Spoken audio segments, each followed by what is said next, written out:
السلام عليكم ورحمة الله وبركاته. سيتين صاحبتي مي في عندهين maanta iyo qiso kale oo cusub. Qisadana maanta waxay ka dhacday dhinacaas Australia ka dhacday, laakiin inta qisada noo bilaabin waxaan rabaa in aan iga codsado si walaaltinimo ah in aad subscribe ii saartaan haddaan weli ii saarin. Haddaa hore nala joogtane jazaakumullahu khayr. aad iyo aad mahadsan tihiin. Horaan ku soconaynaa qisadeena. Qisadana Australia ka dhacday waxay ku dhacday wiil 29 jir ah, magaciisana Dale la dhaho. Ninkaan haweeney soo baxay wuxuu aaday caways. Markuu aaday lacagtii ku soo kala go'day. وصاب بحي ماشي وجوجي مقايد وجوج كسر تجي وحون تجي إن ماشي العقد لك صباح سنة بنجي وحون جليه كار أو محل ده أو كريدت كار إيه أو ضد كدين تلاقي سيو كاركي وحبه وكسر بحواي وصوت في وحون يري العقد مكوج جرتو وكسر دع كاركي مركا وحون بروبي هدنا كارك له هستو أو محل ده أو ده إن سيفين أكاون كارك له سيفين أكاون محاتها مركا سيفين أكاون وحواي مركا هذا شقي ستد العقد بيش كوسو دعضه meesha lacagta ku dhaqaalaysan lahayd waay lacagaha marka aad isticmaalkaaga ka baxsatid wixii soo haro oo isdhehaysid bishan waxaan rabaa inaad save gareeyo $10 $100 waxaa rabta inaad save gareysid baa ku dhaafanaysaa lacagtaas meesha kugu jiraysaa saving account la dhahaa marka mar aad markaa shaqaystid xoogaa lacagaa meesha ku shubanaysaa waa dhaqaalaysanaysaa markii aad u baahan tahay kala soo baxee laakiin ninkan saving accountkiisa lacag maba ugu jirto everywhere zero waay maadaama uu yahay qof oo degdeg ku jirto oo lacag u baahan kii safe account ku soo bixiyay bangiga uu galiyay kii ba $200 weydiistay uu soo tufay $200 uu soo siiyay wuxuu yiri cajiib ani ma sugaynay saan maxay ahayd $200 qaatay kaararkiisu qaatay meesha aweyskii u noqday waa iska soo caweeyay markay marayso koodii xoogaa markay marayso uu ka soo baxay uu hooyday hooyasho u soo baxay asoo hooyanay soo maray haddana wuxuu arkay bangigii meesha ku yaal wuxuu yiri iska baroobeena ninkan waaba ii jabee bangigaani aan baroobeeyo bangiga haddana kaarka ku celi account-kii ku celi sidii oo sameyn jiray oo sameeyay wuxuu geliyay kii hore bangiga kaarkii hore uu isticmaalay marka hore oo maxaa la dhahaa credit kaarka markuu ka deeday wuu cishtay kii haddana saving account ku geliyay systemkii oo 200 ku hel uu sameeyay kii kale ku celiyay kii kale markuu weydiistay 200 soo waa ka dartay wuu ka shubtaa adi xoogaa lacag ka qaatay bangi wuu baxay gurigiisa u tagay subaxdii xusdahay ku bankiga soo wacayaan ama police adag ku soo garaaci doono ogoona ninkaanitood nin ma aha oo ciyaar suuq ama tuug ma aha dad qof tuug ama qof hore wax soo sameeyay ma aha qof cabsi badan waaye oo qof iska caadi ah albaabka lagu soo garaaci doono ama telefoon lagu soo wici doono leey maanta dhan wuxuu fiirnaa telefonkiisa yaa ku soo wici doono lacagta aad soo qaadato waa laga doo imaanayaa police ma ku soo garaaci doono naxtin uu ku dhameystay maalintii adina habeenkii dambe haddana wuu soo baxay waqtiga ma kala maraayay koowdii imaas ma kala maraayay shaqadii oo qabtay bangiga oo geliyay kii hore oo geliyay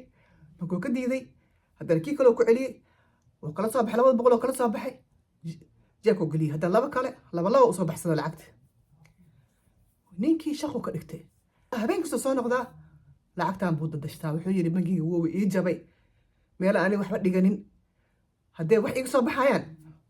muu abayeelay habeen kasta markii la gaaro koowdii وبحا لعقتي صاروا سنة سيدو لعقتو أرورنا لعقتو أبضتي نينكو حب بلعب رقنو قطو نينكو حب بلعب إنو محلها راشين عنو في عن نينكو حب بلعب دكا نو حسيسيو دكا ميلها وحنتوكو عنايا مركي وشغل قداميان لعقتو أبخشيش كلا سينان $100 أبخشيشكو بحنا بينكو وديبا ولا جاي بينك سحبي دو كيا بين دتك دم وشيغا سيغ لك لبدو قفو صاحب وشاغي لكن دتك فيمل كدوا كقري قفك سحلانيو دانو محقود عادي أنت قعنتها waa fronte تحكي على السعودان لأن عادوا شقية متيدة وحجر قريان كلا قضايو دلالة هاي قريان كلا قضايا بسنسا هايا وحسا هايا بيكوين علاقة وجهته وحباقي يسور الدعوي بيكاس ماشا والي سيقانا لعقت سوكش من عندك آذا ويرتهي مركا نيكا وحو استعماله إن وحبا ذنوه سيدي مليون عملوا استعماله يا مركا نيكا تقاني شاله هدو وحبا يسيرو وحبرتو بيجري هادا ما انت هدو لعقت سيدي ورقب عمو قراعة عرع عمو استعماله وحسلا ذهي وحبا جيرو مركا أي حد وكو شاقي inuu dalaal ku jiro guriga kala gado state agent waxaas oo noqday iyo inuu meelaha bitcoin ugu soo dhacdo kadib muxuu sameeyay marka habeen kasta u waday oo habeen kasta qaadanay $100,000 oo marooyo oo dollar oo lacagta Australian-ka ninkan uu daalay bangigooba galay waa intaas oo ku qabtaan oo isleeyahay mogta bangigoo tagay naagta bangiga joogto u sheegay wuxuu yiri maxaa la dhahaa waxa u dhacdo yiri saas ay u dhacday ساسان سميا محان سميا waxay tiri booliiska ku soo raadin doono booliiska u sheegayna jooji waxaa wadid ee naga tag hadeertaan. wuu soo baxay gurigiisuu aaday shaqadii waa iska sii wataa wax soo wacoy ma leh boliis ma imaanoyo garbaaka ma la soo garaacoyo asina wadna ku kura ku dhashtay wadnaha xanuunaya markasta wuxuu leeyahay yaa soo socdooy goormeel uu geynayaa gaal shiro. laakiin saas ay tahayne geesinimadiisa waa baxa habeenkii wuxuu soo qaadanaa lacagtii kowdii marka la gaaro habeenkii wuu guuraynaa bangigii wuu tagaa wuu soo daldalanaa gurigoo dhiganaa wuu soo daldalanaa kaashkii gurigoo gelinaa doolarkii oo daldalaa. marka saasay arrintiis u ahayd cabsi iyo lacag aruuris ugu jira ninkii. ugu dambeyntii wuxuu tagay dhakhtarka oo madaxa u tagay wuxuu yiri nin yahow dhibaata ay hayso inaan kula sheekaystaa rabaa. dhakhtarkii oo bukin gareystay dhakhtarkii oo tagay dhakhtarkii u sheegay wuxuu yiri problemadaas ay haysto saasaana wax yeelaa waana kasii xal ahay waana ku yeela ahay maxaan sameeyaa. dhakhtarka wuxuu kula taliyey isdhiib baxoo tag maxaa dhakhtarku maxaa dhaqtaa booliisku tag waxaa qabanaysidna sheeg isdhiib booliisku dhiib. wuu soo baxay banaanku imaaday wuxuu yiri warkaas ii sheegaa miya dareegaan wadanaya. wuu soo baxay haddana sheekada loo iska watay war ninka waxaan ku dhahay 3 sano lacag uu guraayo wax u yimid oo ogaaday ma leh. horta computer wuu qaldami karaa oo waxyaalaha la isku xiray waxa waaye biro waa la isku xiray qalad way ka dhici karaa birooyinkaasi tod marka asiga jida u furma oo wax ka helo. marka ninka saas uu ahaa oo meel kasta markuu tagay oo wax qof u qato waayey wuxuu bilaabay waraab iskaga raaxaysanaa sheekadan holiday inuu aado asii saaxiibadiis inuu wato holiday israacan Asia meelka aado Paris inuu aado dhar inuu gato ninkii cirkaasoo maraa lacagta oo buuxsado 3 sano lacagtaan waday saas soo bixinaya uuna isticmaalaya halaha lacag oo meesha kasoo baxsada waxay noqotay 1 milyan iyo 500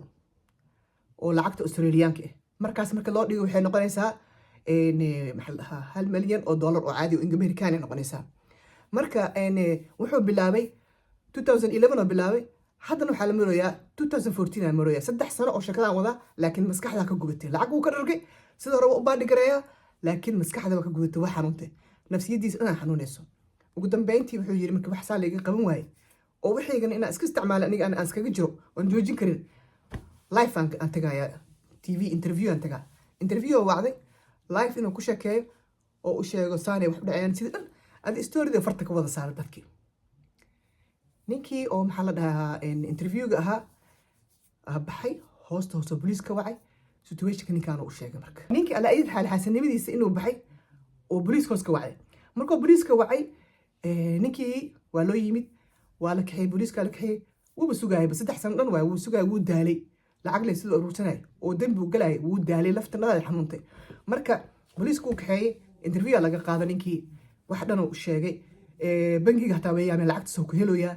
lacagta meesha ka imaanayso waa la fahmi waay waxa ku dhacay ninkaan tod oo maxaa la dhahaa oo yaab laha dhacay sidoo lacagta ku helo waa la fahmi waay bangiga waa la raadiyay qof lacag ka maqan tahay waa la raadiyay wax kasta waa la fiiriyay waa la ogaan waay. laakiinse maadaama wax qartay lacagtina uu qaatay waxa dhan uu suubinayo oo sameeyay hal sano bis la xiray ninkii waxa lagu xukumay inuu shaqadan joojiyo mar dambe uu suubinin kaararkii wixii bangiga waa laga wada xirtay waxa la dhahaa waa la xiray hal sano bis la xiray ninkii. marka waxa ajiib adduunkan inta mararka qaarkood wixii ku qoran sida ku imaanayaan sometimes waxyaalaha sheekada ku maqashid waa yaabaysaa waxaan ajiib waa leedahay laakiin way dhacan. intaas rabo maanta inaan la wadaago aad iyo aad mahadsan tihiin. rabbi subxaanahu wa tacaala waxaan ku wada baryaynaa inuu noo wada naxariisto naxariistiisa waasic nagu wada naxariisto oo jannata firdaws aclaa nagu wada geeyo annaga iyo idinka waalidkiin iyo waalid muslimiinba iyo waalidkeen. marka saaxiibayaal assalaamu calaykum waraxmatullaahi wabarakaatu.